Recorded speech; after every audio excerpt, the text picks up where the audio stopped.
دام وان الشعر عندي في حياتي راس مالي، ما نظمت ابيات اهل الكرامه للفضيله، واشهد ان المدح يتشرف باصحاب المعالي الكرام اللي مكانتهم على الدنيا جليله.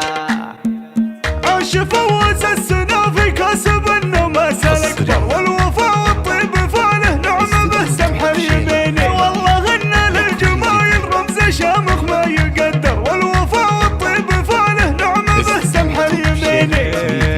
فعلها طيب وصيته بالكرم والجود يذكر، مثل فواز العظيم كل العرب له شاهدين. مجدكم من يوم اشرق ما خبرنا عن غروبه، صيتهم بين العرب مشهود من مضى السنين. دام وان الشعر عندي في حياتي راس مالي، ما نظمت ابيات اهل الكرامه للفضيله، واشهد ان المدح يتشرف باصحاب المعالي الكرام اللي مكانتهم على الدنيا جليله. خارج المملكة عاش فوز السنا في كسب النماس الاكبر، والوفاء والطيب فاله نعمه به سمح اليميني، والله ان للجمايل رمز شامخ ما يقدر، والوفاء والطيب فاله نعمه به سمح اليميني.